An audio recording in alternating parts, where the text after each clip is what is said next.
de Junta Médica y estamos jueves, casi se nos acaba la semana, Leslie. Casi viernes, así es. Vamos a hablar hoy día de una problemática que básicamente ocurre mayormente en mujeres, que es la escoliosis. Esta desviación de la columna que causa dolores a muchos niveles. Veremos las causas y el tratamiento. También vamos a hablar de los alimentos transgénicos, ¿no? ¿Serán buenos? ¿Serán malos? ¿Serán perjudiciales para nuestra salud o no? Lo averiguamos aquí en la Junta Médica y empezamos el programa.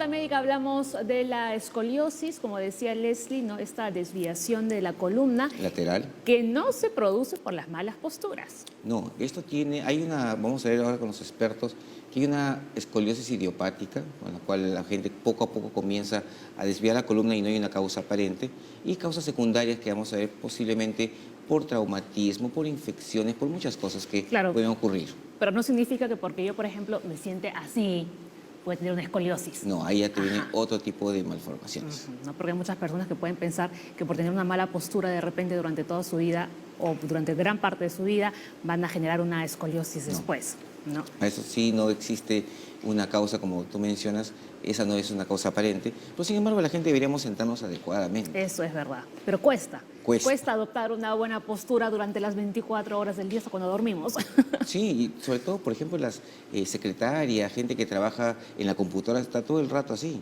Y hay personas que acaban de trabajar y salen con dolor de cuello, dolor de espalda, pero son pues contracturas musculares que si yo me coloco de esta manera, los músculos están por acá y el de acá está jalado. A la hora que quiero irme para el otro lado, ahí es donde me duele. No, y luego también le vamos a preguntar, ¿no?, a nuestros expertos, vamos a aprovechar que están aquí en la Junta Médica para que nos digan cuáles son los efectos de estar todo el rato así, en esta postura. Así es. ¿No? Mirando el celular con la cabeza hacia abajo durante horas y horas. Y hay gente que dice, estoy en la cama y están echados así con el celular ahí mirando. Sí. Y jugando. Ajá. A ver, ¿cuáles son los efectos también para nuestra columna, para nuestra salud? Y hablando de la salud, vamos a hablar de los alimentos transgénicos. Sí, estos alimentos pues que están como que de moda, en los cuales hay una manipulación genética. Esta manipulación genética lo que está haciendo es, entre comillas, mejorarlo, pero mucha gente está a favor y mucha gente en contra. Vamos a ver ahora por qué. No se puede parar esta entrevista con nuestro biólogo invitado el día de hoy aquí a la Junta Médica. Todo lo que usted quiera saber también sobre los alimentos transgénicos, envíenos sus consultas, ¿no?, para hacérselas a nuestro invitado. Y podemos, Paola, permíteme, algo que está corriendo en las redes de ayer para hoy día, es que hemos descubierto el tratamiento del Guillain-Barré. ¿Ah, sí? Sí, eso es una mentira, porque lo que se tiene es todo un tratamiento, pero no la cura exacta. Los pacientes que están con Guillain-Barré y tienen un tratamiento adecuado, ya está solamente para rehabilitación, tienen que irse a su casa, porque en su casa van a continuar la rehabilitación. No se van a quedar en ningún hospital 2 meses, 3 meses, si está en un cuarto regular. Si el paciente ya terminó el proceso en el cual ascendía, ya se detuvo y ahora tiene que volver a tener la fuerza, esa rehabilitación es en casa. Entonces el paciente no se queda. Ayer corrió un rumor que habíamos curado el Guillain-Barré. No, lo que hacemos es el tratamiento, lo detenemos y ya viene la rehabilitación para que el paciente nuevamente tenga la fuerza que tenía antes de enfermarse. Es un bulo entonces, ¿no? Sí. Otro bulo más que circula por la red. El culpable es el doctor Google. Al doctor Google no le crean.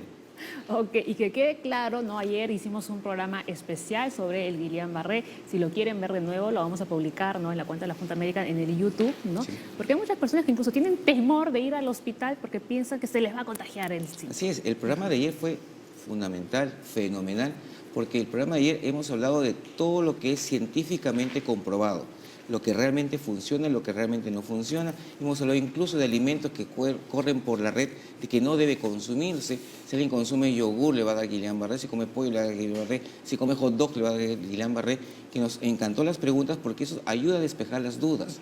Toda duda es para despejar. Muy bien. Vamos a conocer a nuestros invitados el día de hoy. Bueno, hay un doctor que ya estuvo en la Junta Médica el año pasado, así que ustedes los van a recordar si es que nos siguen desde el año pasado.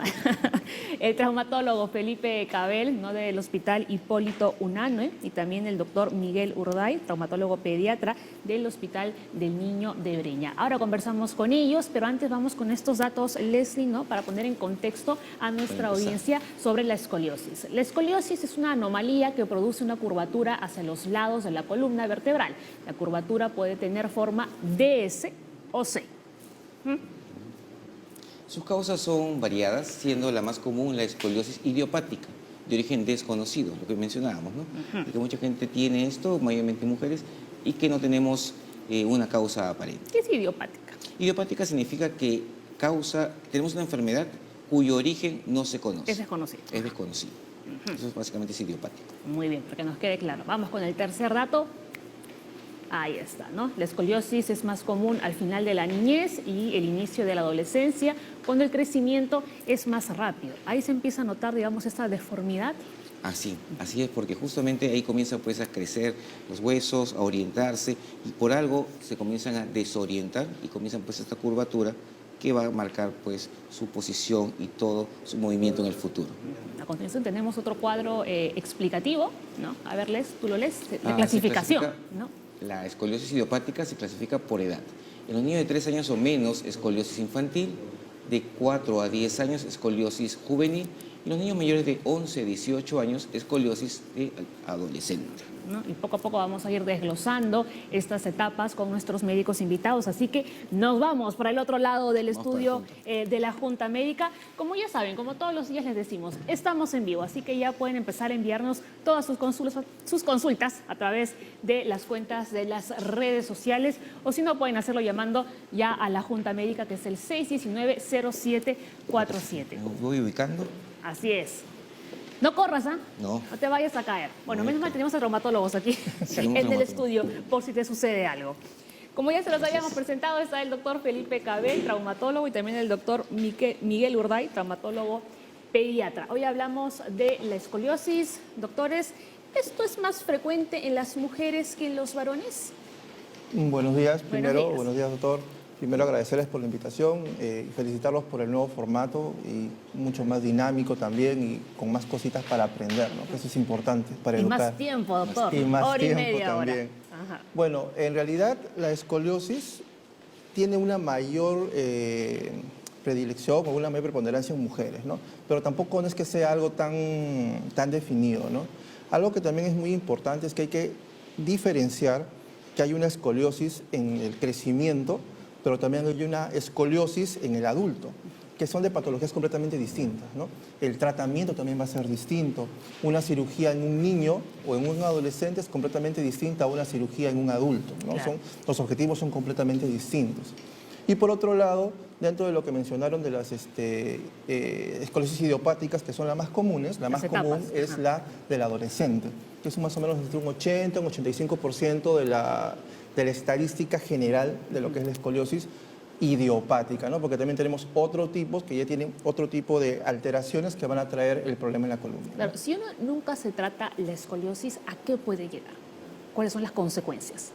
Eso va a depender principalmente de la continuidad o la deformidad que puede tener la columna, porque si tenemos primero, ¿no?, para determinar la escoliosis, como bien definimos, es una curvatura, ya sea en S o en C, pero eso es viéndolo desde el punto de vista, digamos, anteroposterior, de frente.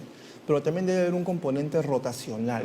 Quiere decir que los cuerpos vertebrales deben hacer un efecto rotacional para que yo pueda definir escoliosis. O sea, son esos dos criterios, ¿no? Desviación anteroposterior y una desviación a nivel... Ahí, por ejemplo, estamos viendo la desviación desde el punto de vista anteroposterior. Ajá. Pero además... ¿Eso sería en S? Sería una C, una S, una S itálica, ¿no? Ajá, aquí está en el plasma. Una S, una C. Pero además de eso, yo debo ver un componente en el cual las vértebras están giradas, que eso no lo podemos ver en este tipo de imagen porque estamos viéndolo de frente. Claro. Pues cumpliendo esos dos elementos y además midiendo unas angulaciones, que eso ya es terreno del especialista, vamos a determinar si es escoliosis o no. Porque teniendo lo que llamamos un ángulo de Cobb, que es un ángulo que nosotros medimos entre el inicio y el final de la desviación, vamos a determinar que si esta angulación es menor de 10 grados, no se considera una escoliosis propiamente dicha, sino se puede decir que es una actitud escoliótica o una desviación, digamos, no significativa, ¿no? Que también es importante porque a veces cuando llegan a la consulta, uno ve la radiografía y ve pues, la desviación, y entonces el paciente se asusta. Entonces uno tiene que explicarle de que esto no es significativo, pero que eso no significa de que no deba cuidarse. En el adolescente o en el niño, la diferencia es de que esta curvatura puede comenzar a aumentar. Claro, y si esto aumenta, ya tenemos que, y dependiendo el grado de angulación, el doctor que es especialista en lo que es la parte de cirugía de columna, va a determinar los criterios para lo que es el tratamiento quirúrgico. Ahí, por ejemplo, podemos ver un poquito el componente rotacional, ¿no? Porque si vemos, la espalda no está alineada, sino está un poquito, los omóplatos están un poquito, uno más anterior y uno más posterior. Uno más salido. Exacto. ¿No? Doctor Miguel. En la escoliosis, como dijo el doctor, hay que tener en cuenta la curva que va a originar la jiba que vamos a ver, y eso lo vamos a ver cuando el paciente se incline hacia adelante, ¿no? Y eso va a ser, como dijo el doctor, de que un omóplato esté más salido que el otro. Hay que ver el componente rotacional exactamente, porque cuando nosotros vemos una columna desviada que no tiene componente rotacional, no es escoliosis. No es escoliosis idiopática, es otro tipo. Hay que tener en cuenta eso. No, es importante, como dijo el doctor, el control periódico. Nosotros recibimos una escoliosis, le tomamos su radiografía inicial de frente y de perfil, le hacemos su examen clínico. Como lo ven ustedes, la inclinación hacia adelante, ese nos va a decir la jiba, ¿no? Entonces, porque una columna como la que está a la izquierda es una columna normal. Usted puede recibir una radiografía común y corriente donde le digan que hay escoliosis, pero usted le hace el examen de la inclinación que se llama el signo de Adams. Si es negativo, eso no es escoliosis en ninguna parte. No es que es apenita, que es un poquito, como a veces nos dicen, no, es o no es escoliosis, ¿no? Es como decir esto, ¿es claro o es oscuro? ¿No? Que sea color perla, que sea color beige, es claro o es oscuro. La escoliosis, eso o no es, principalmente. La jiba es importante. Nosotros también vemos lo que se llama el triángulo del talle. O sea, el paciente está paradito y tenemos que verle el triángulo que está a los costados. Ese nos va a decir, si la jiba es negativa, nos va a decir entonces que puede haber un componente de dismetría de miembros inferiores. Eso nos va a dar que el ángulo, que el triángulo del talle esté alterado, ¿no? Entonces, a la hora de hacer el diagnóstico, gran parte es clínico. Claro, entonces el examen tiene que ser completo, hay que ver la altura de las caderas, porque la altura de las caderas también nos va a ayudar mucho a ver eso. Entonces, como mencionó el doctor, de acuerdo a las edades, es que vamos a ver nosotros la posibilidad del progreso, de lo que va a ser esto, va a aumentar o no. A menores edades hay que tener un control, ¿no? En los primeros años, un buen control, porque de 5 más o menos, de 4 a 9 años, la columna crece lento. No se va haciendo lo control, pero a partir de que empieza la etapa de los 10 años hacia adelante, la columna va a ser su última etapa de crecimiento, sobre todo en las mujeres, que empiezan con los cambios menstruales, cambios hormonales, y se va a disparar esa columna, hay que ver eso. Entonces hay que inicialmente hacemos unos controles nosotros cada 3 meses, después los vamos espaciando de acuerdo a cómo va creciendo. Entonces, en nuestro medio y de acuerdo a lo que está escrito, por ejemplo, de 10 grados a 20 grados hacemos un tratamiento netamente de rehabilitación. Entre 20 y 40 grados nosotros vamos a hacer un tratamiento de rehabilitación más un corset rígido.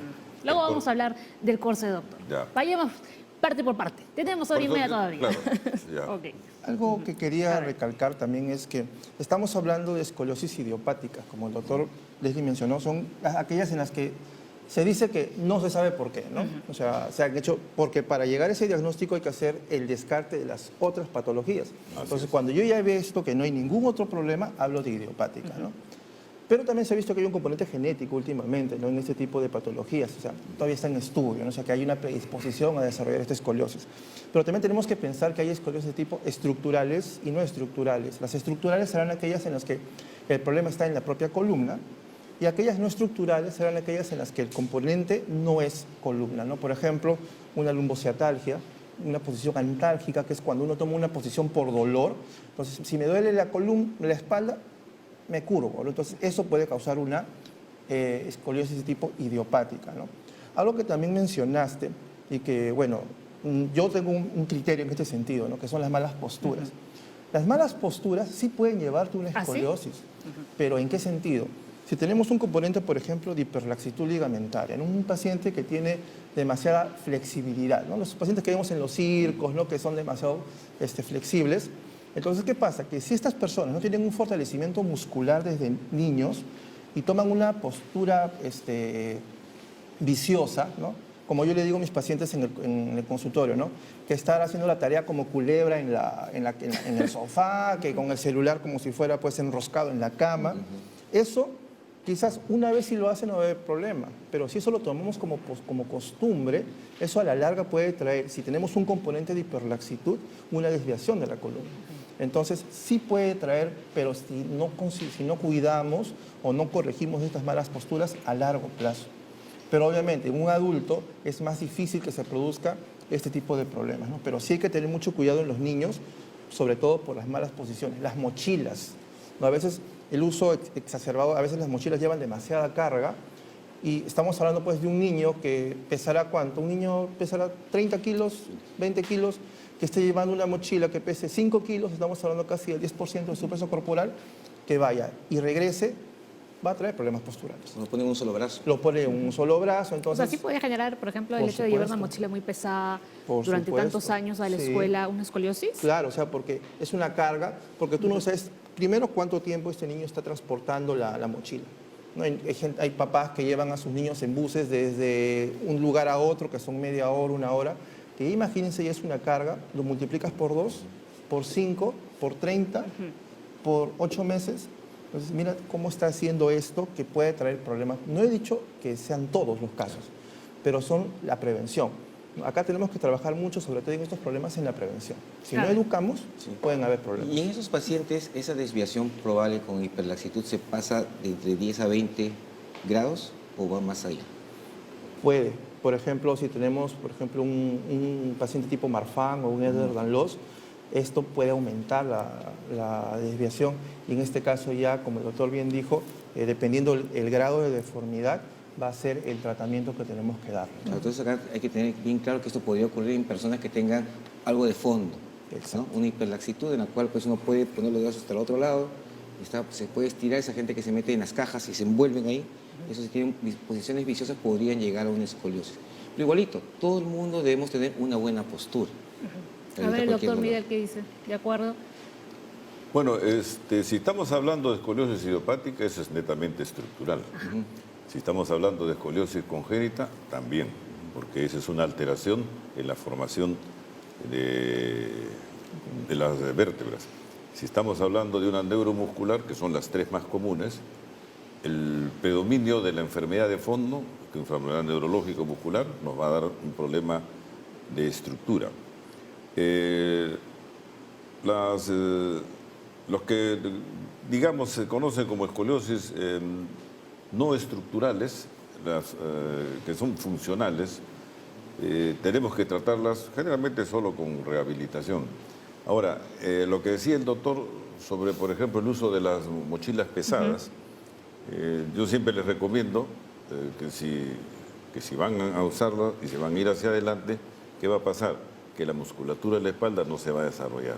El común de las personas, que ustedes los observan, no tienen un buen desarrollo muscular de la espalda porque siempre tienen que hacer esto, están así o se hacen para atrás. Entonces no usan los músculos y cualquier esfuerzo que hacen de más van a tener un problema de dolor. Entonces le ponen nombres, por ejemplo, como yo les digo a los pacientes, les duele el cuello, la parte de arriba, le han puesto estrés. Le digo, más que nombre de estrés debe ser ociosidad, digo, porque es una postura por no un uso adecuado. Pero en general esto es producto por el mal uso. Los músculos no están aislados. Si el músculo de la espalda por un mal uso se contrae, jala al de arriba, agarra al de arriba hasta que llega a la cabeza. Inclusive hay malas posturas que producen hasta migrañas, cefaleas, y no son bien estudiadas. Bueno, porque no son del campo, ¿no? Entonces yo le digo, ¿cuál es lo mejor para unos niños que tienen este problema? Que pasen la mochila adelante. O que lleven la que tiene rueditas, ¿no? O tampoco la Pero en los recomienda. colegios no les permiten. Entonces, que usen la mochila adelante. Entonces, ¿qué va a pasar? Si usa la mochila adelante, se va a ir para adelante. Entonces va a tener que usar los músculos de la Tiene que espalda. enderezar la espalda. Entonces, eso le va a permitir fortalecer y hacer un mejor uso de la columna. Muy bien. A ver, Les, vamos con lo siguiente. La escoliosis por lo general no causa dolor, disfunción neurológica o problemas respiratorios. Entonces, alguien que tenga una columna desviada, para decir que es escoliosis, en teoría funciona normal. En realidad, en los niños, la escoliosis en el adolescente, en el niño, es asintomática inicialmente. Y llega a la consulta no porque le duele el niño, ¿no? Sino porque el papá nota que hay una deformidad. Entonces llega y dice, mi hijito tiene la columna deforme, ¿no? Entonces ya uno lo comienza a evaluar. Pero eso es, digamos, en una escoliosis leve. Pero si tenemos ya una escoliosis con un ángulo de 30, 40 grados, va a haber dolor, va a haber problemas respiratorios porque la caja torácica no se va a ampliar en forma adecuada, pueden haber problemas abdominales.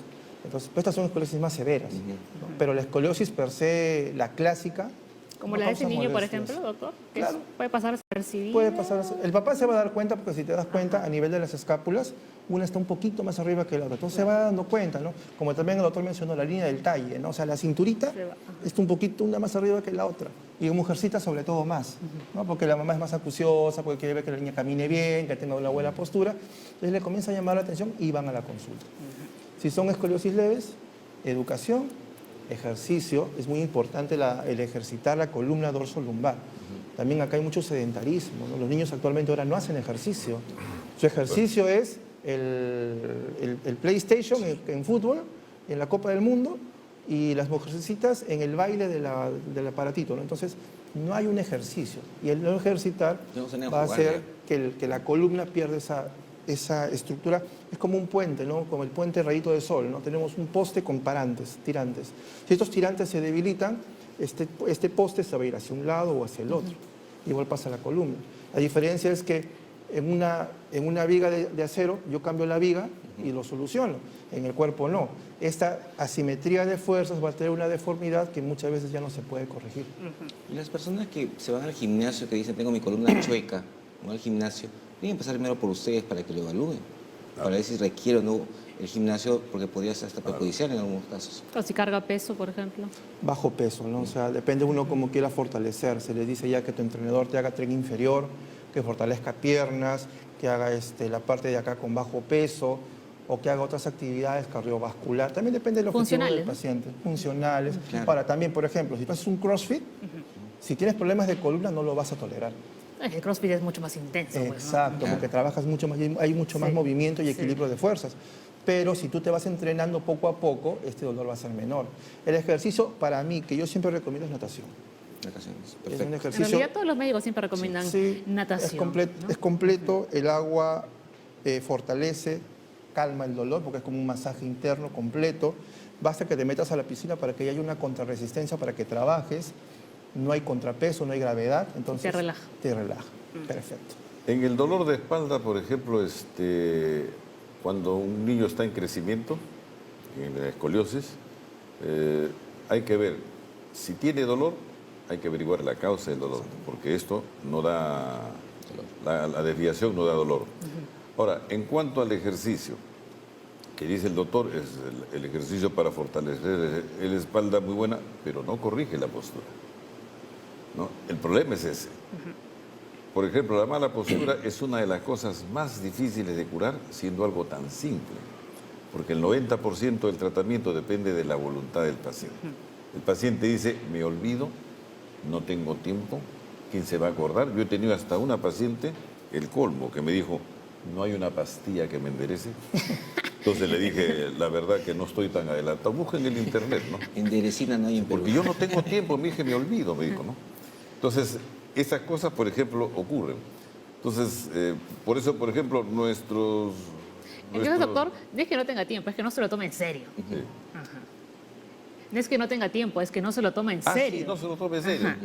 Claro, por ejemplo, fíjese, nuestros nadadores son campeones en Sudamérica, nunca en el exterior. Ellos nadan, entrenan muy bien, se desarrollan. Pero después de que hacen hacen esto, están así. Todo lo que hace el ejercicio con la mala postura se borra. Todo lo que hace el ejercicio con una buena postura se potencia. Ustedes ven, por ejemplo, en las Olimpiadas van a ver jóvenes y niños después del ejercicio cómo se colocan. Y eso es lo que potencia como se llama, el motor de la espalda. Claro. Ese es muy importante, ¿no? Ajá, y estamos escuchando. A ver, doctores, Carola les ha preguntado a través del Facebook, a mi esposo le han diagnosticado principios de escoliosis, tiene 54 años, ¿qué tratamiento debe seguir para que no avance? Saludos desde Ica. Aquí, por ejemplo, estamos viendo lo que mencionábamos, ¿no? Hay una escoliosis del adulto y una escoliosis, digamos, del adolescente, de la persona en crecimiento. Ya el tratamiento de una escoliosis en el adulto va a depender del grado, ¿no? Si es una escoliosis leve, terapia física, antiinflamatorios, ¿no? Principalmente manejo sintomático. Pero hay que ver el fondo de este problema. Una radiografía me puede demostrar, por ejemplo, que puede tener una espondiloartrosis. Entonces, esto va a traer pues ya problemas en una deformidad en columna, puede haber problemas facetarios, puede haber ya que los discos comienzan ya a perder su dureza, su elasticidad, hay un aplastamiento, entonces eso va a traer deformidades, ¿no? Entonces, por lo general, en adultos el tratamiento va a ser sintomático, ¿no? Ahora, si ya comenzamos a ver problemas de radiculopatías, que se le adormecen las piernas, que hay hormigueos, que hay mucho dolor, ya hay que pensar en otros tratamientos que ya son laminectomías, descompresiones o fusiones vertebrales, ¿no? Pero esas son escoliosis mucho más severas, no son las más comunes, ¿no? Y la edad del paciente, ¿no? Un paciente pues, de 50 años, ¿qué actividad hace?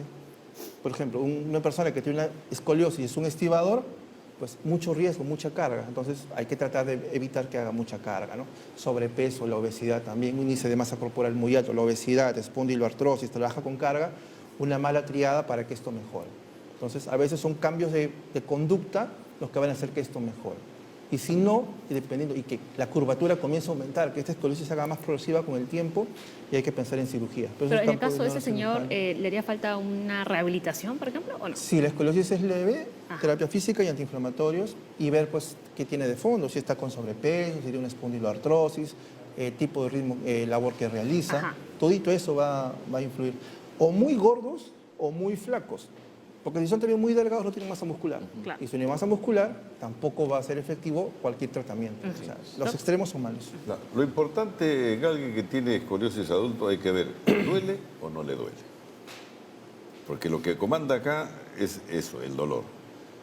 Si le duele, averiguar la causa. Como dijo el doctor, puede ser una escoliosis, una columna artrósica por desgaste. Puede ser que ha sido un joven que nunca se trató y con el paso del tiempo produce artrosis. ¿Por qué se produce artrosis? Por la mala posición que tiene una vértebra con respecto a la otra, se desgasta donde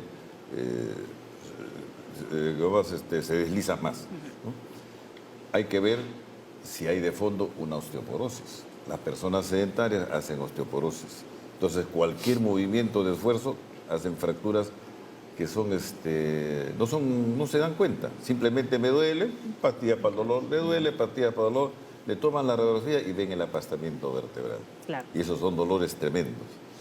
Hay que tomar no solo radiografías, a veces otros exámenes más profundos, como por ejemplo las tomografías o las resonancias. Entonces vamos a ver si hay estrechez en el canal. Si están creciendo, como dijo el doctor, problemas facetarios, si las facetas están creciendo hacia adentro y están produciendo dolor. Entonces, eso sí nos haría de ver un problema quirúrgico, porque está produciendo estrechez en el canal.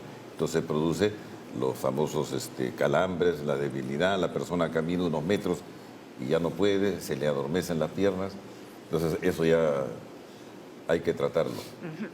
Les, otro. Una persona que se va al mercado y va a trabajar de estibador, que se pone estas fajas en la cintura, ¿se protege de la columna lumbar esa fajita que se pone?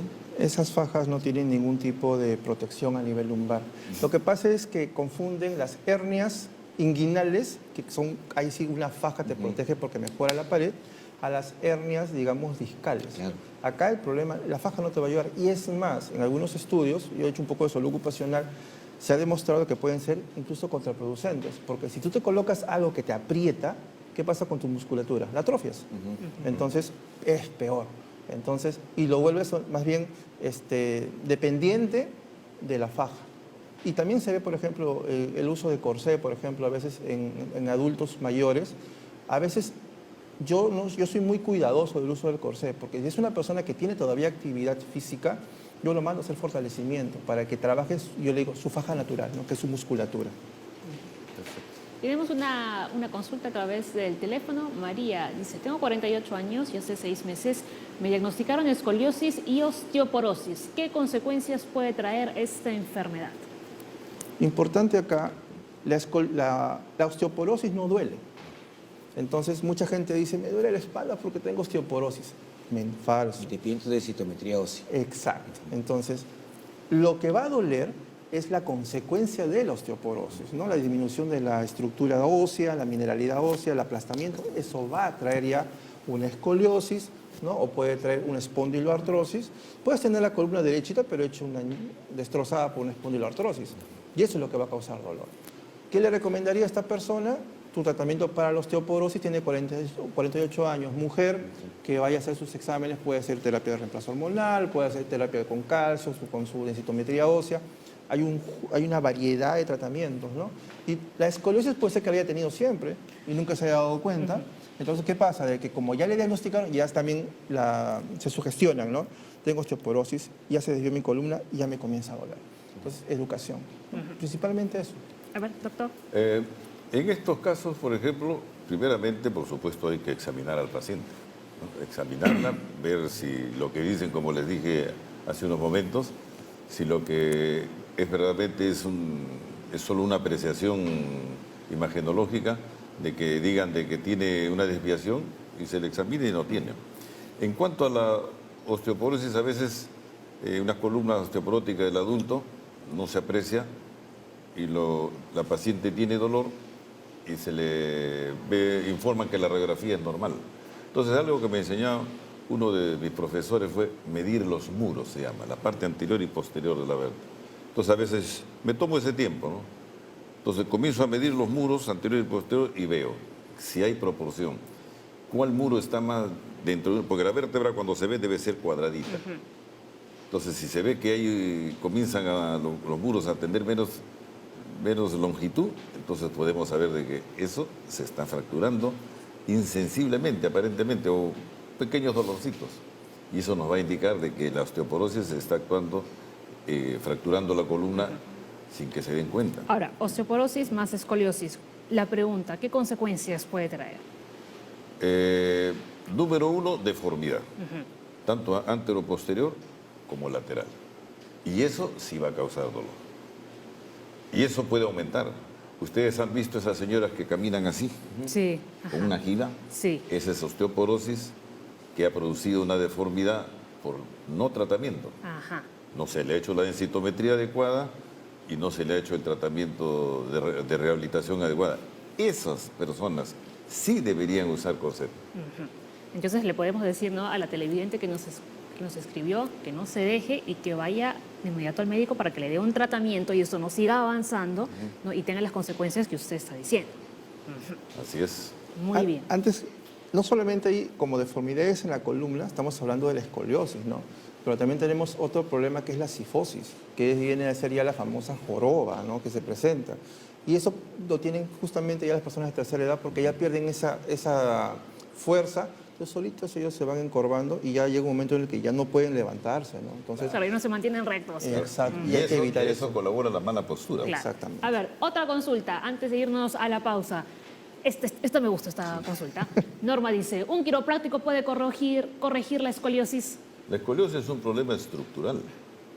El quiropráctico lo que hace es un tratamiento muy similar a la rehabilitación, ¿no? Entonces ellos, por ejemplo, hacen masajes, hacen movimientos y hasta donde yo he visto, ellos lo que hacen es sacan lo que nosotros llamamos conejos y dicen te he enderezado la vértebra, te la he puesto en tu sitio. Una vértebra para que se salga de su sitio necesita de un mecanismo violento, que lo atropellen, que se caiga de altura, que se duele. Un traumatismo severo. Cosas así. Pero no sale porque la adhesión que tiene una vértebra con la otra, con el disco más los ligamentos, es tremenda. Por eso que la desviación en la escoliosis, por ejemplo, es paulatina. Y las fracturas van con un traumatismo. Entonces, les cuento eso. Ah, bueno, sí, porque ese es... Nosotros, Porque se ha puesto muy de moda ir al quiropráctico. sí. Es una moda, tú mismo lo has dicho. Es una moda, pero lo que hacen ellos es aliviar los problemas funcionales, Ajá. pero no los estructurales. Ahora, ¿un quiropráctico podría empeorar la escoliosis? No podría empeorar la escoliosis. Lo que podría hacer es, por ejemplo, si tenemos un paciente que tiene una osteoporosis y el quiropráctico hace una manipulación, podría hacer una pequeña microfractura. Quiropraxia es mano y efecto, o sea, quiro es mano. Lo que es el quiropráctico, el que utilizando técnicas manuales, maneja un poco la columna. Pero acá, como ya he mencionado, yo no tengo nada en contra de los quiroprácticos, quiero dejar en claro, no tengo conflicto de intereses en este momento, pero lamentablemente acá la quiropraxia no es, digamos, una carrera profesional, no es, digamos, yo he hecho un curso de 6 meses y ya soy quiropráctico. En España, en Europa, la quiropraxia es una carrera de 5 años y que tiene estudios de anatomía, fisiología, o sea, es completamente distinta, ¿no? Entonces sí puede hacer daño, hay que tener mucho cuidado. Y además, bueno, yo he visto, ¿no?, que algunos quiroprácticos toman una radiografía que no cumple con los estándares de las radiografías, pelvis desviada de un lado para el otro, y dices, uy, no, tu espalda está desviada, tu columna está acá, te voy a hacer masajes, te voy a hacer 40 sesiones, y las 40 sesiones que te cuestan 200 soles cada una, te voy a enderezar la columna. Y es la verdad, eso es lo que hacen.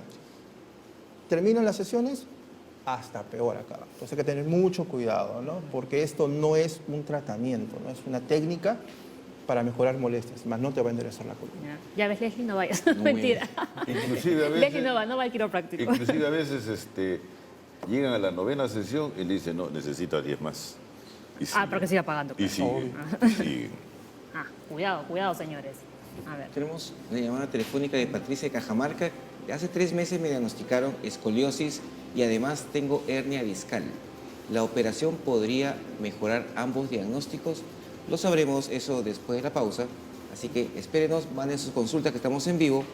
Por favor, acá Junta Médica. Ya regresamos. Volvemos.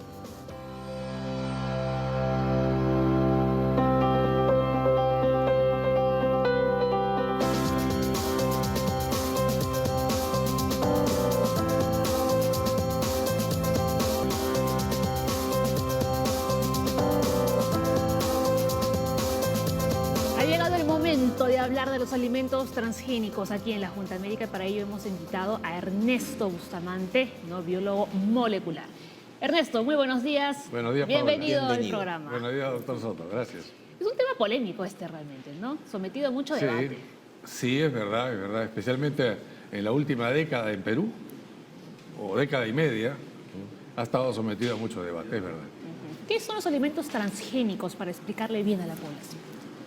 Bueno, alimento transgénico en realidad es un término mal empleado. Lo que se debería decir quizá es un alimento que tiene como alguno de sus ingredientes originales en su fabricación o en su preparación algún compuesto que fue transgénico. Lo que es transgénico es un ser vivo. Transgénico es un animal, puede ser una planta o un microorganismo. Con ellos se hace alimentos. Y esos alimentos, al ser de origen transgénico, no necesariamente ellos son transgénicos. Pero hablamos de que se modifica. Lo que se modifica genéticamente es la planta. Por ejemplo, Exacto. el maíz, se modifica la soya, se puede modificar el algodón. Claro, no es un alimento, pero se puede sacar aceite de la pepa del algodón. se modifica la planta o se modifica el animal, por ejemplo, un salmón, pero no se modifica el alimento en sí. Por ejemplo, un pollo que come maíz transgénico, la pregunta ¿es el pollo transgénico? No. Algunos que piensen dicen que sí, aunque en realidad nunca se ha demostrado que estos pollos tengan algún gen o alguna expresión del gen, o sea, una proteína que sea transgénica. Pero solo el hecho de haber comido maíz transgénico, a algunas personas les hace decir, ese es un alimento transgénico. Ajá. ¿Y por qué hay muchas personas que le tienen miedo a estos alimentos transgénicos? Bueno, porque el nombre es feo. Transgénico es un nombre feo. Suena a otras Experimento. cosas. Sí, Extraterrestre. Sí, a extraterrestre, a artificial, Artificial. a no natural. Cuando es todo lo contrario. Hay cosas que son naturales, que son muy buenas. En realidad todos los alimentos transgénicos son naturales porque provienen de la naturaleza. Y hay muchas cosas que son naturales que son malas. Por ejemplo, la cicuta es una planta. Claro. Y es convencional, natural, muy natural, muy mala. La misma papa tiene algunos ¿Componentes?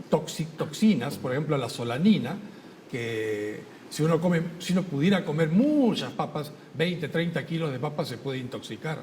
Es más, si uno come papas verdes, se puede intoxicar por la presencia de estas toxinas. Las plantas son muy ricas en toxinas, en contraste con los animales que tienen menos toxinas, porque es la forma que tienen las plantas de defenderse. El animal, cuando una mosca se para en la cola de una vaca, la vaca mueve el rabo y se fue la mosca. Pero cuando una planta es atacada por hongos, por bacterias, por el frío, por la helada, por la humedad, por la salinidad del suelo, lo que hace la planta es se protege produciendo toxinas, produciendo sustancias, modificando su composición de proteínas o sus colores, de manera de que se haga más o menos apetecible a estas pestes, digamos, ¿no? Cuando hablamos de alimento transgénico, queremos decir que hemos metido algún gen en esta planta, por ejemplo, para optimizar algunos de sus beneficios que tiene. Sí, claro. Cuando un agricultor utiliza una planta transgénica, por ejemplo, el caso del maíz. El caso del maíz, se introduce un gen en el maíz que protege al maíz contra ciertos insectos que van a producir un deterioro en la mazorca. Entonces hay un interés agronómico, es decir, en vez de producir tantas toneladas por hectárea, va a producir tanto más toneladas por hectáreas porque tiene menos pérdida. Entonces el interés del agricultor es agronómico, pero lo único que se hizo fue introducir un gen de la naturaleza en el maíz. Y lo mismo en el caso de la soya. En el caso de la soya sucede que la soya, para que crezca, no debe tener maleza alrededor. Y sacar la maleza se puede hacer a mano, pero eso es muy costoso. También se puede arar el campo continuamente, eso es costoso y es malo para el medio ambiente. Pero lo que se usa es soya transgénica, que lo que tiene es un gen que le permite resistir a un herbicida o a ciertos herbicidas que son capaces de matar malezas, más no la soya. Entonces uno siembra la soya, crece soya y maleza, echa el herbicida, muere la maleza y queda la soya. Entonces la soya sucede que va a diferenciarse de la convencional o el algodón o el maíz del convencional en el hecho de que el maíz transgénico tiene un gen extra. Pero ese gen extra no confiere ninguna toxicidad, no confiere nada malo más que al insecto. Es decir, el insecto que se iba a comer el choclo ya no se lo come. Y claro, es muy malo para el insecto. Y lo mismo pasa con la soya también. En el caso de la soya es malo para la maleza. Claro, pero no para nosotros, que la vamos a consumir posteriormente. No está demostrado. O sea, nosotros en ciencia tenemos que basarnos en evidencia. Lo que hay es muchas creencias, muchos mitos atribuidos a no solo a los transgénicos, a las vacunas. Y esos son mitos, porque carecen de fundamento científico. Hasta hoy no hay ningún estudio serio, o sea, que no sea pseudociencia, que haya demostrado que algún alimento de origen transgénico cause daño a la salud humana o animal. Y esto ha sido ratificado por academias como la Academia Nacional de Ciencias de los Estados Unidos, la Academia Nacional de Medicina de los Estados Unidos, la Organización Mundial de Salud, la FAO. Múltiples organizaciones internacionales han confirmado, la de China, la de Rusia, es decir, es algo que ya está dado por hecho. Sin embargo, hay gente que aún cree, es creencia, no evidencia, que pueden constituir un peligro. Sí, justamente creo que ese es el temor de las personas, que si como algo transgénico, eso transgénico me va a afectar a mi salud. Me va a dar cáncer. No pasa. Exactamente, me va a dar cáncer o me Bueno, va a despertar una enfermedad. Hay muchas cosas que se le han atribuido a los transgénicos. Cáncer o alguna enfermedad, por supuesto, pero nada de eso ha sido demostrado. O sea, yo también puedo pensar que el sentarme en esta silla me puede dar cáncer. Esa puede ser mi creencia. A lo mejor es verdad, pero habría que demostrarlo. Entonces, para que tenga validez científica. Ahora, una persona puede saber si el alimento que está comprando es transgénico o no, en los supermercados, por ejemplo. Yo creo que lo único que tiene que hacer uno es saber dividir entre dos.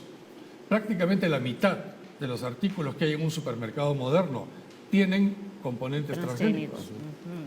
Por ejemplo, la soya no se come necesariamente como soya, también, ¿no? Uno puede tomar leche de soya, lo que se llama leche de soya. Pero la soya se utiliza para producir ingredientes que se usan mucho en la industria. Por ejemplo, el más conocido es la lecitina de soya, que forma parte de las galletas, de caramelos, de harinas. El mismo pan contiene, el pan francés que comemos en nuestras casas, tiene... lecitina de soya. Claro, se le echa un blanqueador, un bleacher, un blanqueador que proviene de una levadura que a su vez fue modificada genéticamente, o sea que es transgénica. Pero eso no hace al pan transgénico, ¿no? Ahora, el trigo con que está hecha la harina del pan, el trigo que se vende comercialmente no es transgénico. No obstante, experimentalmente se ha hecho trigo transgénico en diversas partes del mundo. Lo que pasa es que no se vende como tal. O sea, hay muchas plantas que son transgénicas, algunos animales que lo son, pero muchos de ellos no están en el mercado, pudiendo estar. ¿Alguna planta que sea transgénica, el fruto, la semilla de esa planta, la puedo utilizar porque ya tiene ese gen? ¿O hay que comprar nuevamente esas semillas para mi...? Porque eso es un muy buen punto. Sí, se puede utilizar la semilla, por ejemplo, del maíz, utilizar el fruto del maíz, como usted dice, para esa semilla, con esa semilla conseguir una nueva planta y luego la nieta y la bisnieta y la tataranieta. El problema con eso es que en botánica existe un término conocido como heterosis, que significa que las semillas van perdiendo vigor conforme las generaciones van aumentando.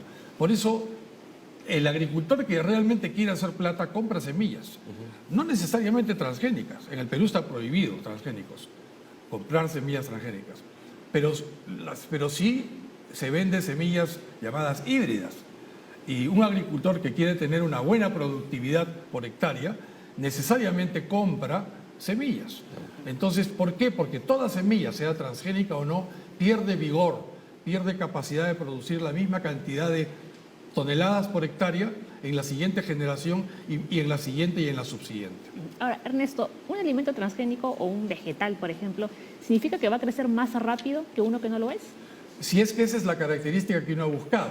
Por ejemplo, hay salmones a los cuales se les pone somatotropina, que es la hormona del crecimiento, de manera de que puedan alcanzar un peso y un tamaño comercial en menor tiempo. Entonces, eso es lucrativo para el que cría salmones o truchas, y por eso hay salmones y truchas transgénicas. Permíteme ese punto. ¿Y dirías tú que ese salmón es artificial? No, ¿Qué es lo que la no, gente porque piensa? ¿Con menos proteínas, menos cosas? No, al contrario. Todas esas pruebas ya se han hecho. Claro. Artificial sería si le pongo un gen marciano. Pero en realidad, por ejemplo, ese salmón lo que tiene es un gen de otro salmón. O sea, el gen el salmón del Atlántico, que es una especie diferente que el salmón del Pacífico, Entonces lo que se hace es, el gen del salmón del Pacífico se le pone al salmón del Atlántico.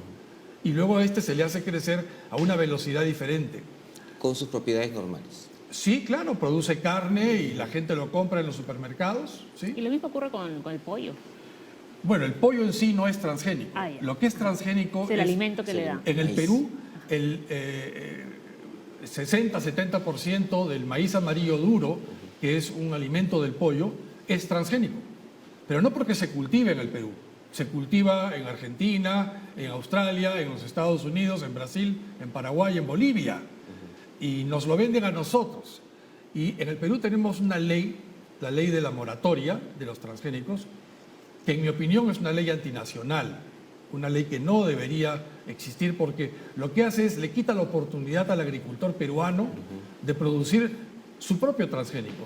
Nosotros como consumidores ya comemos pollos que a su vez comen maíz transgénico, pero ese maíz transgénico fue sembrado con mano de obra argentina, con mano de obra boliviana, en campos bolivianos, argentinos, paraguayos, pero no en campos peruanos, porque está prohibida la importación de semillas, más no la importación del producto final. Lo que es un sinsentido, porque si lo que se quiere es proteger al consumidor...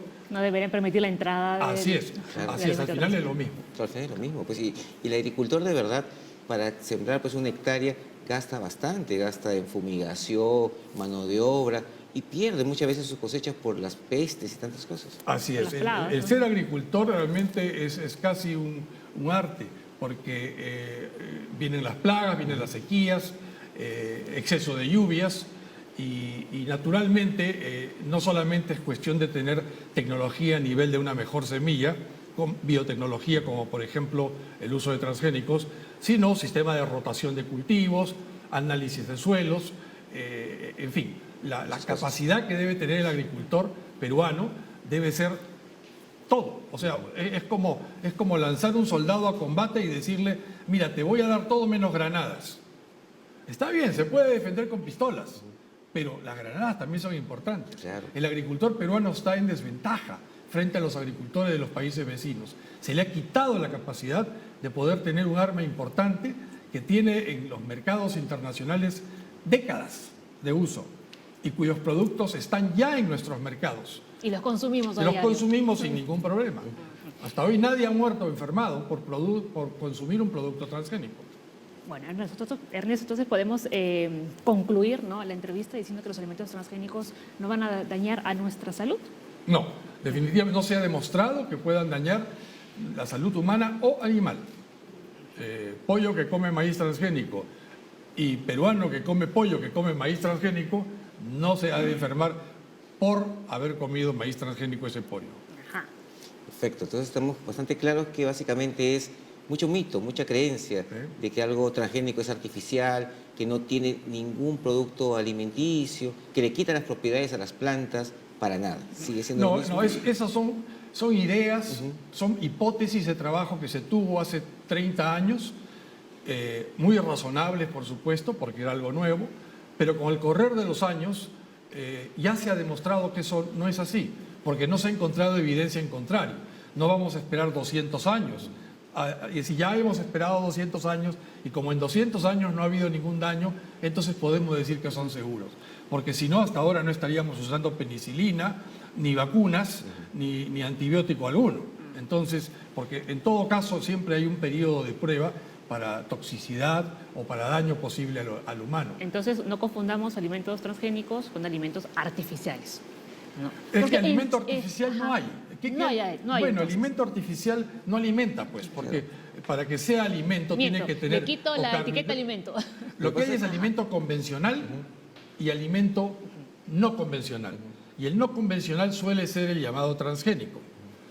Existe otra cosa diferente que es un modo de cultivar, que es lo que se llama la agricultura orgánica o ecológica, que muchos confunden como las antípodas del transgénico.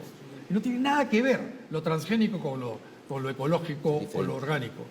Yo, si quiero sembrar algo con características orgánicas, ese es un método de cultivo. Lo transgénico tiene que ver con lo que se cultiva, no con cómo se cultiva. Ajá. Entonces hay una confusión allí que hay veces es usada políticamente para poder obtener algunas modificaciones, vamos a decir, ¿no? Ajá, estupendo.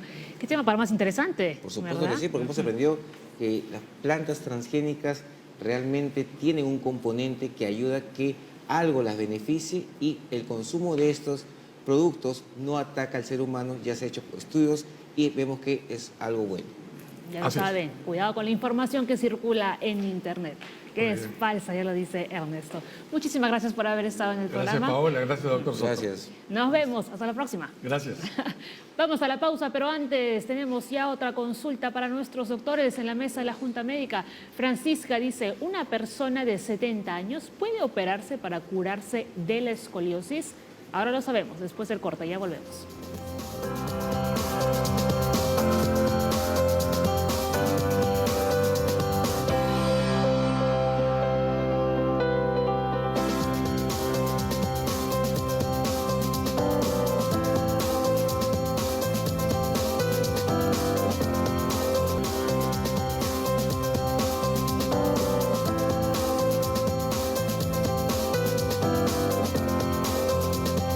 Muy bien, nos quedan media hora ya para terminar el programa. Tenemos muchas consultas. Muchísimas gracias por haberlas enviado. A ver, atención con ese dato. Las personas con escoliosis leve pueden necesitar solo chequeos. Otros podrían requerir un corsé o someterse a una cirugía. ¿De acuerdo?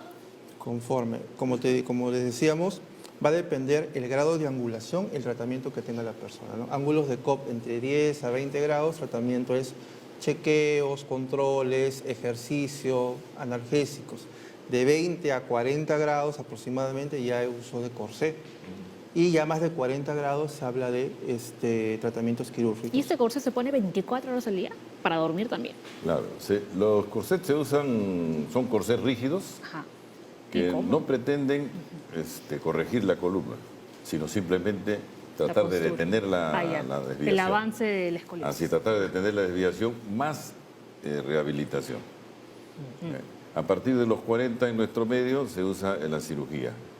La cirugía, de acuerdo al tipo de escoliosis que es, en la idiopática se planifican los puntos donde se van a colocar principalmente los implantes y después con la barra se trata de corregir lo máximo que se pueda. ¿Y con la cirugía quedan perfectos o no del necesariamente. todo? Ah. No necesariamente. En los libros dice bien claro que la mejor cirugía no es la máxima corrección. Inclusive hay pacientes donde nos hemos operado y todavía le vemos la curva, pero el familiar dice, no, está bien, notó porque ya no se le ve la jiba. O sea, lo importante que ellos... Lo estético. La Ajá. parte que no se vea, porque hay pacientes que han venido al hospital del Niño de Breña, que tenían mucho bullying. Los compañeros se colgaban de sus jorobas, ¿no? Los fastidiaban, les ponían cosas, han tenido que sacarlos del colegio. Claro, acá hablamos de un problema físico y encima psicológico Sí, sí, añadido. Entonces, nosotros no los hemos dejado perfectos, porque no es esa No es el la objetivo. idea, sino corregir lo máximo que se pueda, hasta donde dé, y que no se le vea pues la jiba. Para mejorar su funcionalidad, básicamente. Claro. Exacto. Así es, para que en el futuro no tengan estos problemas que se adhieren como es los dolores, las artrosis, eso, ¿no? Claro. Es como cuando hablamos de los brackets, ¿no? Los brackets no solamente cumplen una función de que los dientes queden parejitos, bien alineados, sino también el tema de la mordida. No, Exactamente. no vas a quedar con los dientes perfectos pero una mordida pésima. No hay Así funcionalidad ahí. A ver, vamos con las consultas. Patricia, de 47 años, llamó desde Cajamarca. ¿Ven? Nos ven a nivel nacional. Todo el Perú. Hace 3 meses me diagnosticaron escoliosis y además tengo hernia discal. ¿La operación podría mejorar ambos diagnósticos? Aquí hay que determinar primero el grado de escoliosis, porque si es una escoliosis leve, en realidad nadie la va a operar. Nadie va a querer operar una escoliosis que solamente con quizás un poco de tratamiento analgésico y terapia física va a mejorar. Y me parece que, o sea, estamos pensando, ¿no? Porque tenemos, como el doctor dice, ¿no? Lo base es examinar al paciente. Si uno no examina al paciente, uno no puede decir pronóstico o diagnóstico. Puede ser que el problema principal sea la hernia, que sea lo que le esté causando las molestias. Y si las molestias son muy severas y le están indicando una cirugía, la cirugía es para mejorar las molestias producto de la hernia. pero la escoliosis no creo que le estén participando para una cirugía. A menos que sea ya una escoliosis muy severa, que tenga problemas facetarios, que aumente la curvatura, entonces sería el indicado. Pero por la edad que tiene, más me parece que su problema sería la hernia discal, ¿no? No me parece que sea el problema de la escoliosis, pero como decimos, tenemos que examinar al paciente, ¿no? Porque podemos tener una paciente que tenga una escoliosis muy severa y en realidad pues ahí sí el tratamiento sería quirúrgico por ese lado. Pero acá la cirugía es para mejorar las molestias y evitar que progresen, ¿no? Claro, la idea es que yo tengo escoliosis, pero cada escoliosis es diferente angulación y diferente tratamiento. Entonces, el decir yo tengo escoliosis quiere decir que el médico me ha visto, pero él es el que me va a indicar qué debo de hacer. Muy bien. Francisca en el Facebook nos escribió, ¿una persona de 70 años puede operarse para curarse la escoliosis? Cuando una persona adulta tiene escoliosis, es, como les dije hace un rato, puede ser una escoliosis que haya venido desde joven, que no se trató, o puede ser una escoliosis artrósica. Por la edad. Entonces, en este caso, por ejemplo, no vamos a pretender corregir la curva, sino estabilizar. Estabilizar la columna para que no duela, ¿no? Y posteriormente va a usar sus corsets que le va a ayudar. Ahora, ¿en qué circunstancias no se le diría que se opere esta señora? Lo que pasa es que hay que tener en cuenta que cuando operamos un adolescente, estamos operando una persona que tiene un factor de crecimiento y de remodelación. Entonces, él conforme vaya creciendo, su columna se va a ir enderezando gracias a los aparatos que tiene, que son como unos tutores para que la columna no se desvíe.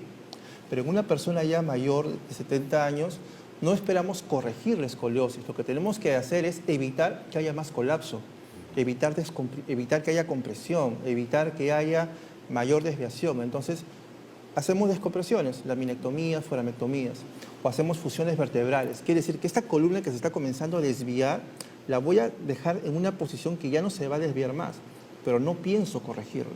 Lo que yo quiero es evitar que siga la deformidad para que ya no le duela.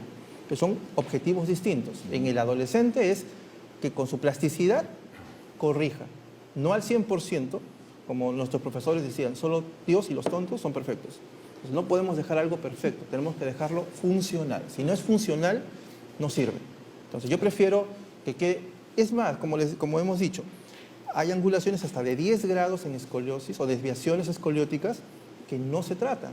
Entonces, ¿y qué más voy a pensar? Dejar a un niño o un adolescente con una columna derechita cuando no es el objetivo. El objetivo es que no deforme y que no le traiga molestias. Cuando un niño tiene escoliosis y lo tratan, ¿su tratamiento tiene un periodo determinado o es de por vida? Bueno, primeramente hay que ver la graduación de la escoliosis. Se trata, de acuerdo a eso, vamos a pensar en hacer solo un tratamiento de rehabilitación, si es baja, de 10 a 20, como dijo el doctor. De 20 a 40, si vemos que ha avanzado más de lo común, hay que hacerle sus controles periódicos, que nosotros hacemos trimensuales y vamos subiendo, puede ser a 4, 5, 6, de acuerdo a eso, le agregamos la rehabilitación más los corsets para evitar que siga. Entonces, de acuerdo a eso se ve. Termina de crecer, entonces se hacen los controles para ver los posteriores molestias que va a tener. Pero si pasa a la parte quirúrgica, no, se le opera al paciente, se hace su tratamiento de rehabilitación, se le controla más o menos un año y después se le deja para que haga su vida normal. Ajá, muy bien. A ver, Isabel llamó desde Lima. Mi hijo de 14 años tiene pectus carinatum, pero he notado que tiene la columna desviada. ¿Esto guarda relación con la escoliosis? Pectus carinatum, ¿qué significa eso? Que lo tiene como en quilla, ¿no? Medio... Hundido. No, No, como quilla, como el pecho del pollo. Así, ya, en punta, ¿no? Se ha visto que están asociados, ¿no? O sea, pectum carinatum, pectum scubatum, escoliosis, ¿no? Pueden estar relacionados. Y obviamente que hay que hacer, en este tipo de casos, evaluaciones ya más profundas para determinar pues, qué otro tipo de alteraciones puede tener. Esto tiene que hacerse, bueno, el tratamiento de la escoliosis es un tratamiento multidisciplinario, ¿eh? Y en este caso tendría que hacer un tratamiento entre el cirujano de tórax y nosotros. O sea, nosotros vemos la parte de columna, consultamos con el cirujano de tórax y él nos va a decir qué arreglos tiene que hacerle él en la parte anterior. Entonces, la combinación va a llevar a una mejor solución de estos niños. A ver, vamos con la siguiente consulta antes de que nos gane el tiempo. Estefanía dice, mi hijo de 6 años tiene escoliosis y fuertes dolores en invierno. ¿Qué puedo hacer? Hay que examinarlo, hay que ver. Como les dije, la escoliosis no duele. Cuando duele hay que averiguar la causa del dolor. Y en concreto le duele solo en invierno. O sea, le duele más en invierno, dice la pregunta. Sí, hay que ver la causa del dolor. Porque ahora hay que ver si es una escoliosis idiopática o es una escoliosis congénita, porque es muy pequeño. Entonces, se toma la radiografía, se examina al paciente, entonces vamos a determinar qué tipo de escoliosis es, 1, y 2, la causa del dolor hay que buscarlo. Estefanía, entonces lo que tienes que hacer es ir a buscar al doctor Miguel al Hospital del Niño de Breña. Y porque en general justo las escoliosis congénitas, como son de diagnóstico temprano, porque se nota con el niño va creciendo, hay que hacer pues una evaluación mucho más precisa. Antes, es importante también, antes de seguir con las preguntas, algo que no hemos hablado y que muchas veces estas desviaciones de columna pueden producirse por dismetría de miembros inferiores, es decir, que una piernita es más corta que la otra. Considerar también que ninguno de los segmentos son iguales, siempre hay uno más pequeño que el otro, pero hay pues grados, ¿no? Se recomienda que hasta 2 centímetros no debería traer alteraciones, digamos, en la estructura de la columna, pero ya más de 2 centímetros puede traer desviaciones compensatorias, entonces ya ahí sí hay que pues hacer zapatos con alza, compensarlos, ¿no? Y a veces ya mucho más severas, hay tratamientos hasta quirúrgicos, ¿no? O también problemas en cadera, displasias de cadera, que también pueden traer escoliosis, pero ya secundarias. Serían ya, digamos, estructurales. Pero un gran porcentaje de estas desviaciones también pueden ser por dismetría de miembros. Entonces, como bien dice el doctor, ¿no? Hay que ser clínicos. Evaluar al niñito, de preferencia desnudo, ¿no? O para evaluar las dismetrías, las alteraciones de la columna, la marcha también es importante, porque si el niño camina mal, va a traer una desviación de columna, o la desviación de la columna puede traer alteraciones en la marcha. Entonces, hay que tratar de evaluar al niño dentro de lo más integral posible, ¿no? Para que todo llegue a un buen puerto. No, nosotros cuando recibimos en el Instituto del Niño de Breña, recibimos a estos pacientes, aparte de hacerle la evaluación traumatológica de columna, también los hacemos ver genéticamente, porque a veces hay enfermedades genéticas de fondo que están originando estos problemas. Así es, importante ese punto. Otra consulta. Desde ATE nos llamó a médico, dice, he tenido hernia en L4 y L5, llevé tratamiento hace 10 años, pero ahora nuevamente me duele toda la espalda. ¿A qué se debe que regrese el dolor? El dolor en espalda es multifuncional, tiene muchas causas. Multifactorial. El hecho de que haya tenido una hernia hace 10 años no quita de que le pueda volver a doler y que la causa sea la hernia, ¿no? Tenemos síndromes miofaciales, tenemos, no sabemos la edad del paciente, ¿no? Si es un paciente de 50, 60 años, puede tener una espondiloartrosis, problemas de carga, sedentarismo, obesidad, o sea, una cosa no quita que le duela de acá a 10 años, o que ahora le duele y que en un año le tenga otro tipo de dolor en el mismo lugar, pero de otra causa, ¿no? O puede ser que tenga una hernia de nuevo en otro sitio, ¿no? O sea, es bueno por eso evaluarlo, ¿no? Las características del dolor nos van a decir qué tipo de problema puede tener.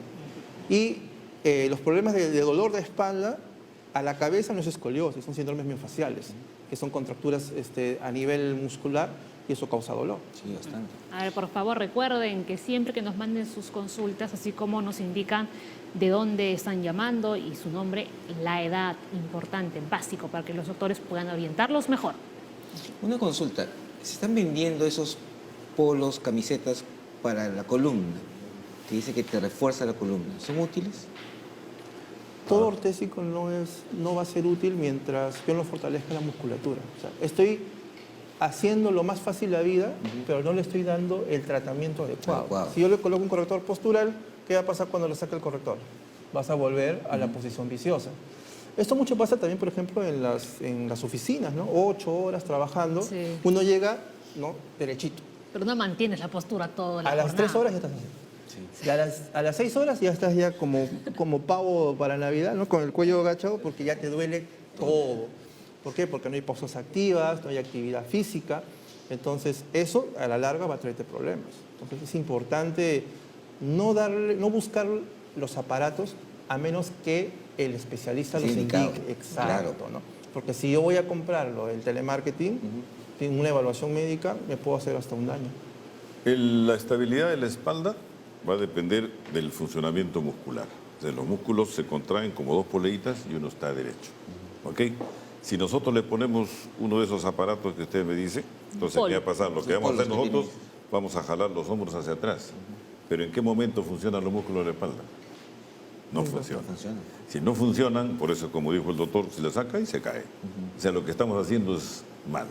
Está peor, más daño. Estos famosos comerciales que pongas este corsé que le va a mejorar, es solo puro negocio. ¿No? Es un buen negocio, pero no es corrector de nada. La mala postura no se corrige con corsets. La masa, como yo les dije hace un buen rato, la mala postura se corrige con rehabilitación más la voluntad del paciente, que es lo principal y es lo más difícil. Sí, eso es fundamental. Muy bien, a ver. Desde Jesús María, me llamó María, dice, mi hijo de 20 años ha sido diagnosticado con acromegalia, pero tiempo después le dio escoliosis. ¿Guardan relación estas enfermedades?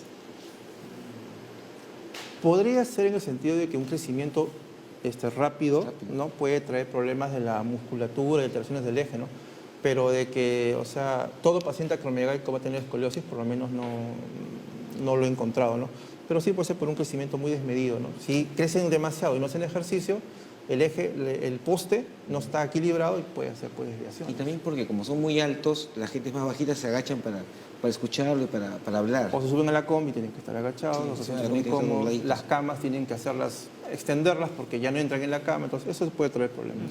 Sobre todo esas combis que son, creo que de ese tamaño, ¿no? Imagínate un 1,80 m que se mete Que cualquier ahí, persona de un chico. tamaño medio ya tiene que ir así. Lo que pasa es que puede haber habido en las vértebras un crecimiento desmedido y no Irregular. Claro, irregular. Como estos niños a veces crecen no solo hacia arriba, sino a los costados. Entonces, la irregularidad de las vértebras puede haber originado esto, pero no hay rotación. Es una escoliosis que se podría ver si algún problema hay, de tipo molestias, ¿no? Pero si solo es una curva, se puede tratar tranquilamente en forma no quirúrgica, ¿no? Tenemos una actitud escoliótica, ¿no? Claro. Lo que llamamos, Claro. ¿no? A ver, Marta llamó desde Independencia. Tengo artrosis y cada vez que hago esfuerzo me duele la columna. Tengo desviación lumbar, L5. ¿Qué tratamiento debo seguir?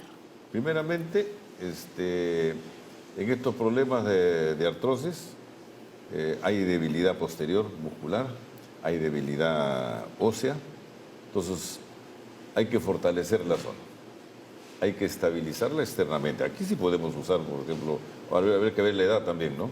Se puede usar, aquí podemos usar un corsé estabilizador y desarrollar la parte muscular, como decía un proverbio antiguo de Trámato, decía, cuando el músculo se mueve, el hueso se nutre, ¿no? Entonces, esto es importante. Si hay artrosis, hay desgaste, hay que fortalecer la zona para darle más estabilidad y una inmovilización externa. Ok. Además, ella dice que tiene la desviación lumbar, pero puede ser que tenga una desviación como escoliótica o puede tener una listesis.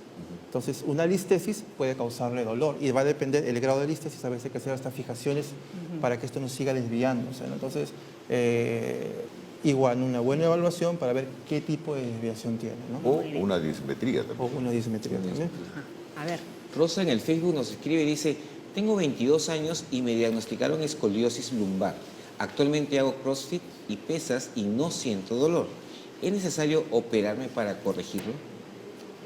Si no duele, no lo toco.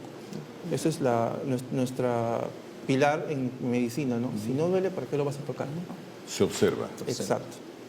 O más bien, el ejercicio es No probablemente... siempre, doctora. Hay enfermedades que no duelen, no tienen síntomas y si no vas a tiempo, Ah, no, claro, es pero tarde. en este caso, ¿no?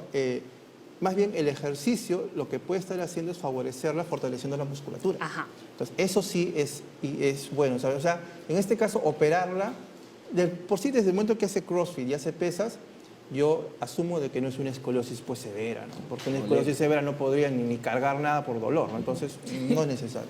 Y justo decíamos que el CrossFit es un tipo de ejercicio bastante intenso. Y como ya terminó de crecer, podría causar 22 años. molestia, pero con esto se está dando buen soporte. Sí. Entonces, cirugía, nada. No. A ver, Gladys dice, mi hijo de 6 años es hiperlaxo y tiene escoliosis. La doctora ha recomendado que use corsé aparte de sus terapias. ¿Estaría bien que use corsé a esa edad?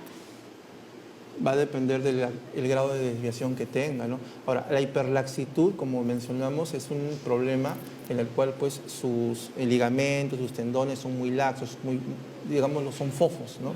Entonces, es el ejercicio lo que necesita, pero a lo mejor ya tiene un grado de escoliosis que requiere un corsé para evitar que siga deformando, ¿no? Habría que ver pues una radiografía y el niño para determinar si es una persona idónea para el uso de un corsé. Doctor Miguel. La hiperlaxitud, como dijo el doctor, tiene que ver con que hay mayor laxitud de los ligamentos. La hiperlaxitud se protege fortaleciendo las articulaciones, porque si no, si le vamos a poner este corsé por la columna, tendríamos que también ponerle coderas, tenemos que ponerle tobilleras, tenemos que ponerle hombreras. Toda una armadura. Claro, o sea, un robotito, lo digo. O sea, la idea no es esa, ¿no? La idea es, hay que ver la graduación de la escoliosis, número 1, y número 2, comenzar a hacer una rehabilitación que fortalezca las articulaciones, y como está en crecimiento, vamos a conseguir algo bueno. Ajá, perfecto. Desde Villa El Salvador nos llamó Cintia, interesante, dice, mi hermano de 16 años tiene 2 hernias en L4 y L5, pero ahora se le adormece la pierna. Le han recomendado hacerse una operación. ¿Qué tratamiento debe seguir para evitar la operación? Mire, todas las hernias no se operan. Antiguamente se operaban toditas, ¿no? Primeramente, si tiene molestias en las hernias, por las hernias, hay que ver por la parte de rehabilitación. Dicen los autores que si alguien que tiene hernia con molestias pasa los 3 primeros meses, después no hay problema. Va a quedar una imagen en las resonancias posteriores, pero con medicación y rehabilitación cede. No es necesario operar. O sea, adormecimiento no me dice de limitaciones, ¿no? Toda hernia va a producir de estos síntomas periféricos, primeramente por la irritación que produce la salida de la hernia, que tiene sustancias que irritan los nervios. Entonces no haría falta la cirugía en este ¿No? caso. Primero hay que tratarlo. Siempre hay tiempo para operar una hernia. ¿Y cómo se trataría en este caso? Por eso pues le digo, antiinflamatorios, Nada analgésicos más. y rehabilitación. Ok, Su reposo adecuado, pues, mientras baja el proceso inflamatorio. muy bien. Ahora, también hay que ver, ¿no?, la recurrencia de las molestias, la intensidad de las molestias, porque ella dice que se le adormece. Habría quizás que hacer una electromiografía para determinar pues, algún compromiso radicular y la continuidad, ¿no? Porque Ahí. una cosa es que tenga un evento leve, otra cosa es que tenga eventos agudos 3 veces en un año, 16 años, una resonancia que hable pues, de un compromiso medular, que hay ya un efecto de masa que está cumpliendo, se podría hacer, ¿no? Pero es evaluar el paciente, ¿no? Claro, Es importante. A ver, atentos a esta consulta, doctores. Adrián nos ha escrito, mi hijo de 3 años tiene síndrome de Down y escoliosis. Recién está gateando. ¿Qué tratamiento puede recibir? Solo rehabilitación y un corsé de soporte. En este caso, para ayudarlo. Porque está en proceso de crecimiento. No siempre los Down hacen escoliosis, ¿no? Si tiene escoliosis, tratarlo, verlo, observarlo. Hay que ver, como hemos dicho ya hace un rato, la graduación, ¿no? Porque si es una curva pequeña, no hay problema. Si es una curva grande, hay que preocuparse. Ajá. ¿De acuerdo, doctor? Sí, aparte Abel. que los niños que tienen trisomía, síndrome de Down, son un poco hiperlaxos, son un poco fofitos. Entonces, obviamente, yo le recomendaría ejercicio, ¿no? Que haga, lo mandaría a una piscina, ¿no? La piscina, aparte que va a desarrollar su capacidad neurosensorial, su capacidad de fortaleza, su capacidad de distribución mucho mejor. Entonces, y va a fortalecer toda su columna. Entonces, con eso es suficiente. A ver, vamos con la siguiente. Lili en el Facebook nos dice, tengo 26 años y me detectaron escoliosis en el 2015. Me dijeron que tenía una curvatura de 11 grados y que era leve, pero no llevé tratamiento. ¿Debería llevarlo para corregir la escoliosis? Sí, pues leve. Como le dijimos, De 10 a 20 grados es tratamiento rehabilitador. No tiene que usar ningún aparato externo, solo hacer su rehabilitación y controlarla. Controlarla. Ahora que se ha preocupado, controlar a ver cómo va. Más o menos, como ya tiene 26 años y no va a crecer, puede ser una placa cada 6 meses.